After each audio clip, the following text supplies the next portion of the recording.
Puisque justement, ce sont les propos d'Emmanuel Macron qui participaient à cette réunion en visio, qui ont très précisément parlé de ce que souhaite obtenir l'Ukraine et de ce que la France va envoyer à l'Ukraine. On écoute ce que Emmanuel Macron a dit. Nous devons également continuer à augmenter notre aide à l'Ukraine. Défense aérienne, armes longue portée, drones et systèmes anti-drones. Je veux confirmer à Volodymyr que nous lui livrerons dans les prochains jours des missiles Aster supplémentaires, de nouveaux programmes d'entraînement et des Mirages, et qu'avec certains de nos partenaires, nous étudions de nouvelles pistes. Mais pour l'instant, nous nous concentrons sur celles-ci qui sont une priorité absolue. Qu'effectivement, Emmanuel Macron a été doublé puisqu'il a parlé en anglais. On voit qu'il parle parfaitement anglais, c'est très bien. Et qu'il était en visio avec son équipe à Paris. Aline Lebay-Crémer, est-ce que ça vous semble important ce qu'a dit Emmanuel Macron tout à l'heure ? Ce qui est important pour les Ukrainiens dans cette journée, c'est qu'il est acté que l'aide va se poursuivre l'année prochaine. C'est quand même des grosses inquiétudes. L'aide européenne. L'aide européenne, bien sûr. C'est quand même de grosses inquiétudes de comment on s'organise, avec quels moyens, pour pouvoir voir un peu plus loin que demain. Il y avait une angoisse côté ukrainien de ce côté. Il y a des urgences absolues sur la question de la défense aérienne, sur les systèmes, en effet, anti-drones, où l'Ukraine cherche des financements, d'où aussi les débats âpres. Mais néanmoins qui témoigne d'une forme d'unité de l'Ukraine, d'un débat qui est aussi tranché sur la question des avoirs russes gelés. L'Ukraine a besoin en urgence pour acheter des armes. Et les avoirs russes, on va y venir. Ça fait partie.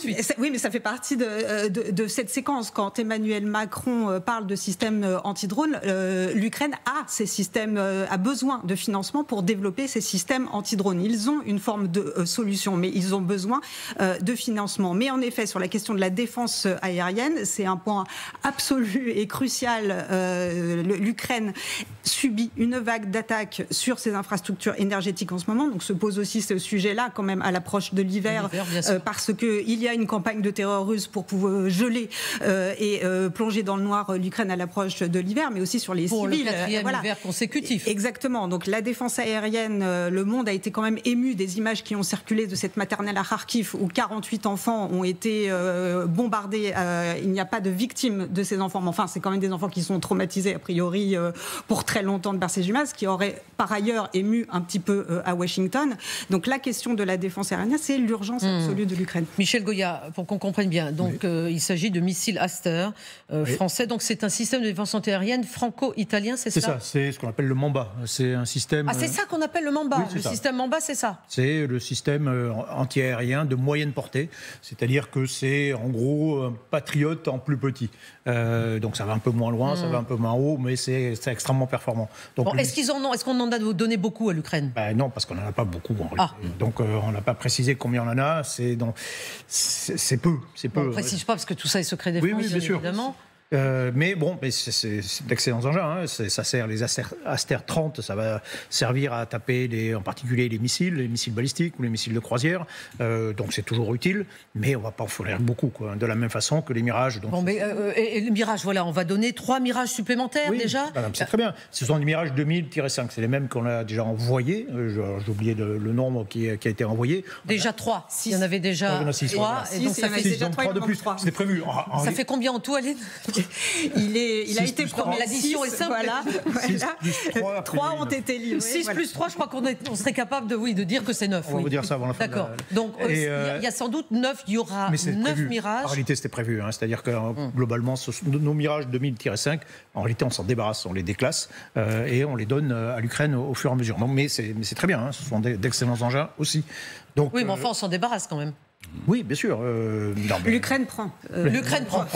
C'est important de souligner. Vous avez raison. Ça peut très bien servir. Donc voilà. Donc symboliquement, on fournit des missiles, des Mirages, etc. C'est important. Dans le nombre, ce ne sera pas. En quantité, Jean-Luc Lignasti. Moi, je suis tout à fait d'accord avec ça. C'est pas déterminant. Ça va pas faire la différence. Les Mirage 2000 sont d'excellents avions, au point d'ailleurs qu'à l'époque, on s'interrogeait sur la nécessité du Rafale.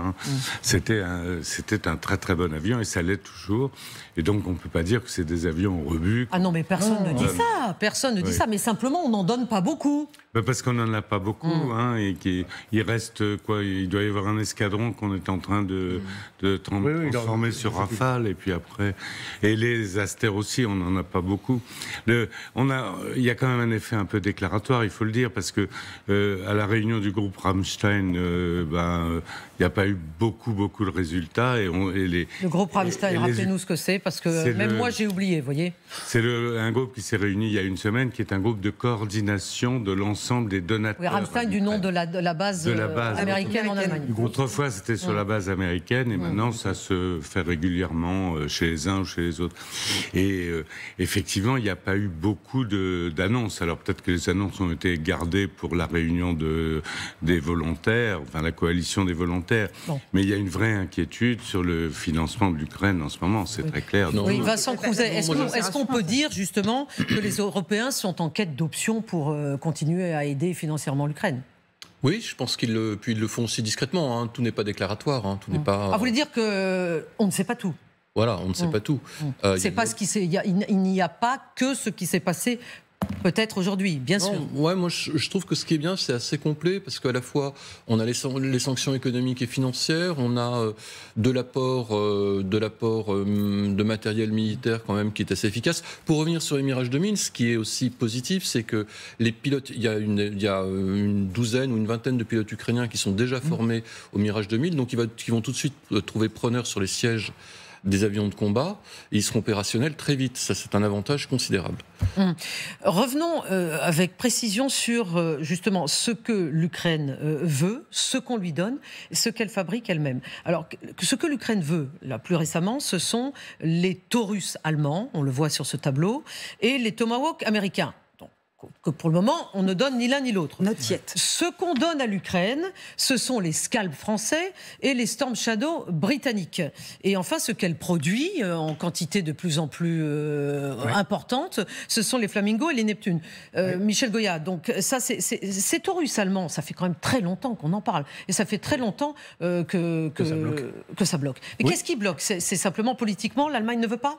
Oui, c'est ça. Tout simplement, je pense que c'est surtout une affaire interne allemande. Mais est-ce que ce sont pour les mêmes raisons, finalement, que les Tomahawk américains ? C'est autre chose. Les Tomahawk américains, alors déjà, là, on bascule sur du Trump. Au passage, les Tomahawk, c'est pas tout à fait, c'est pas la même catégorie aussi d'engins. Et puis surtout, les Tomahawk, en réalité, c'est, je cherche un autre terme que flanc, mais c'est quand même un peu ça. C'est du flanc. Oui. C'est du flanc. Oui, bien sûr. Non, mais il n'y aura pas. Il faut être très clair. Il n'y aura pas de Tomahawk sur le sol ukrainien. Pour vous, il n'y en aura jamais. D'abord, ne serait-ce d'ailleurs pour un truc très simple, c'est un missile naval.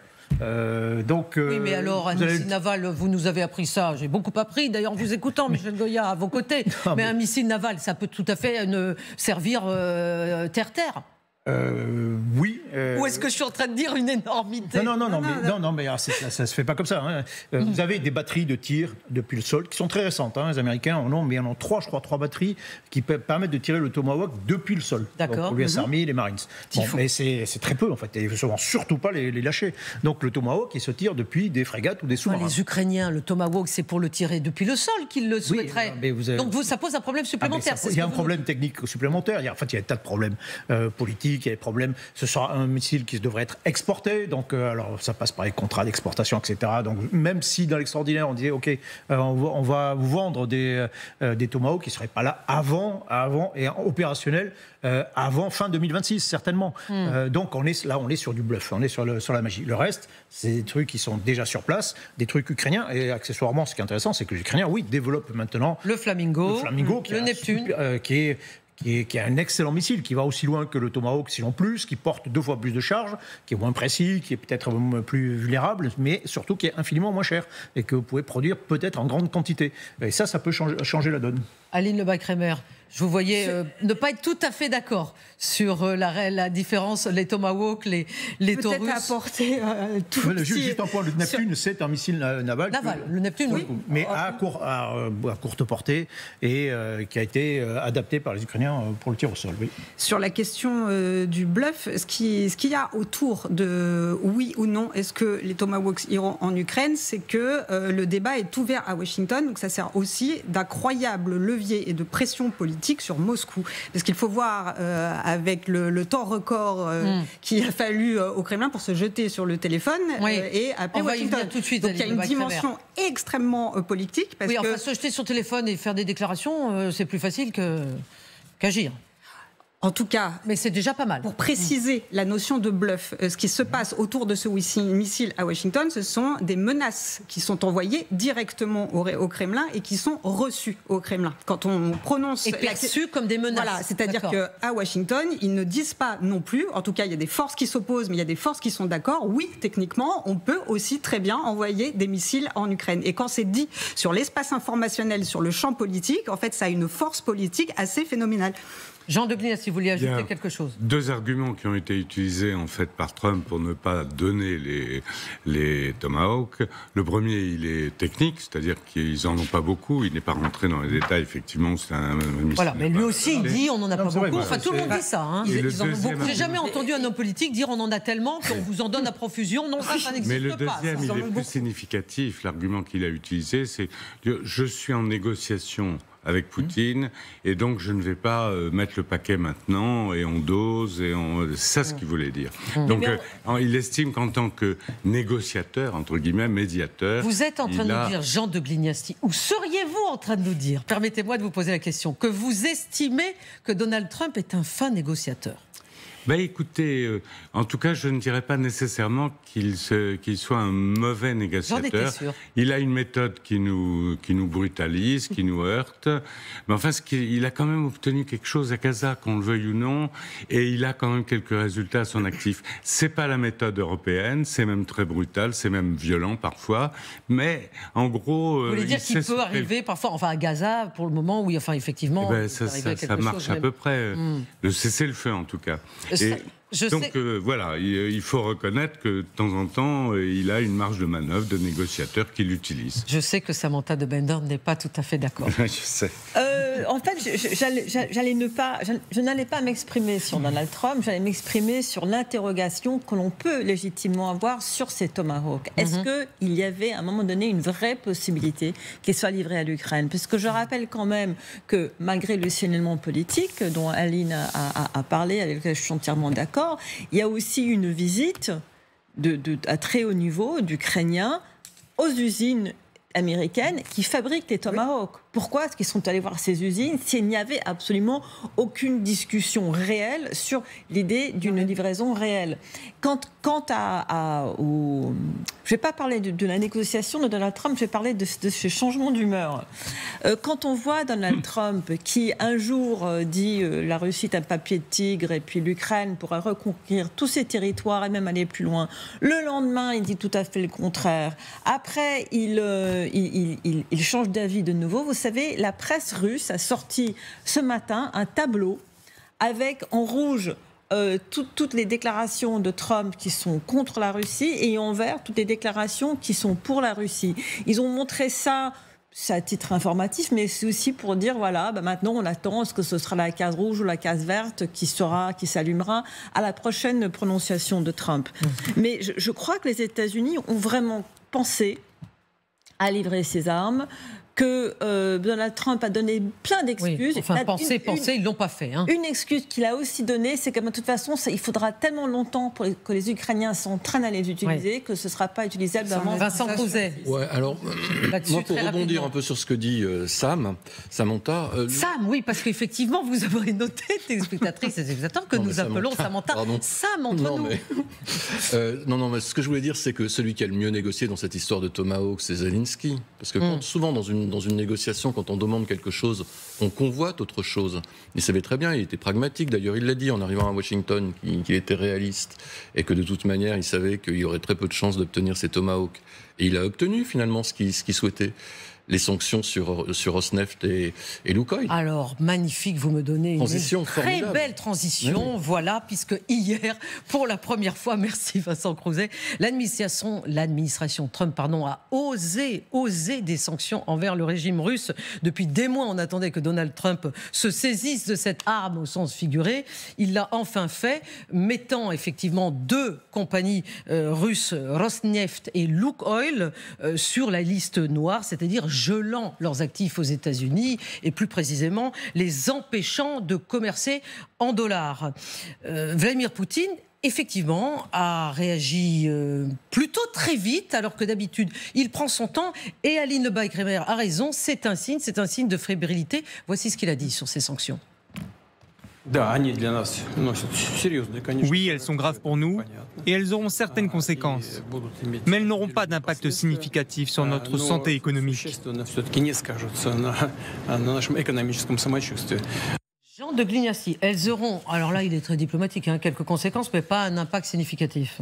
Elles en auront un, parce que à l'heure actuelle... Donc ils minimisent. Ils minimisent. C'est la première fois d'ailleurs en effet qu'ils réagissent si vite, en minimisant, alors que avant on disait dans la presse même pas mal, etc. Mais effectivement ils s'arrangeaient. Oui, les médias russes disaient ça, bien sûr. Mais là, c'est inquiétant pour eux parce qu'ils ont 3/4 de leurs exportations de pétrole, c'est la source principale de devise, qui sont sous sanctions. Et on a vu que l'Inde commençait à réfléchir. Oui, si elle allait se... Et là, ça commence. En fait, là, Trump les attaque au nerf de la guerre. Donc... il a raison d'être inquiet. Aline Lebas-Crémer, vous allez me dire, enfin, voilà, c'est une bonne chose de la part de Donald Trump qu'il attaque le nerf de la guerre ? Ah oui, frontalement, une sanction directement contre la Russie, pas tiers, pas contournement, etc. C'est directement les deux plus grandes compagnies de pétrole russe qui représentent à elles deux 45% quand même des exportations. Les deux ensemble, c'est 3,1 millions de barils par jour. Donc en fait, c'est d'autant moins de rendement de roubles qui rentrent dans les caisses du Kremlin et donc qui sont automatiquement dépensés dans l'appareil militaire qui ensuite va tuer des Ukrainiens de l'autre côté de la chaîne. Donc ça, je peux vous garantir que toute la société ukrainienne, à tous les niveaux, enfin, c'est très exactement ce qu'ils demandent depuis maintenant bientôt 4 ans, voire 15 maintenant. Enfin, les premières revendications ukrainiennes, les premiers appels à l'aide de l'Ukraine au mois de février 2022, c'était il faut arrêter le pétrole et le gaz russe. C'était tout de suite ce qui a été mis dans le débat public, ainsi que la fameuse fermeture de ciel, l'aide à la défense aérienne de l'Ukraine. Ça a été tout de suite les demandes maximales de l'Ukraine. Donc enfin, il y a quelque chose qui se passe. Maintenant, il faut monitorer ce qui va se passer dans les jours qui arrivent, notamment sur le cours du rouble, sur la façon aussi dont elles vont être appliquées, parce que ça concerne 2 entités, mais aussi toutes les filiales de ces entités qui sont aussi des écosystèmes d'assurance, de logistique, de transport. Donc en réalité, on parle de 2 grosses marques finalement, mais qui concernent toute une constellation de réseaux d'entreprises qui œuvrent à l'exportation de ce pétrole et donc à la rentrée de ces pétrodollars au Kremlin. En tout cas, Vladimir Poutine effectivement a répondu rapidement et du tac au tac, si je puis dire, par médias interposés. C'est Donald Trump qui s'est lui-même exprimé sur les propos de Vladimir Poutine. Je vous laisse juge, on en discute tout de suite après. Poutine a déclaré que la Russie était à l'abri des sanctions américaines. Il a affirmé que cela n'aurait pas d'impact sérieux sur l'économie russe. A-t-il tort ? Je suis ravi qu'il partage cet avis. On en reparlera dans 6 mois. On verra bien. Vincent Cauzet, on en reparlera dans 6 mois.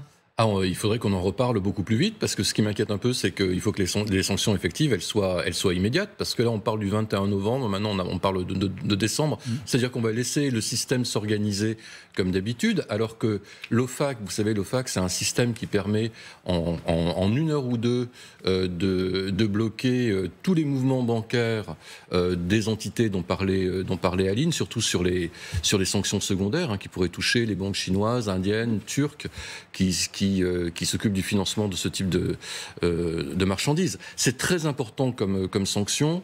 Pour rebondir sur ce que disait Aline, Rosneft et Lukoil, leur activité contribue au financement de 25% du budget fédéral russe. Vous imaginez, hop, 1/4 du budget fédéral russe, oui, c'est qui va être obéré d'un coup d'un seul. Et puis en plus, ce que les estimations sont que les revenus des exportations de pétrole vont baisser de 20 à 30%.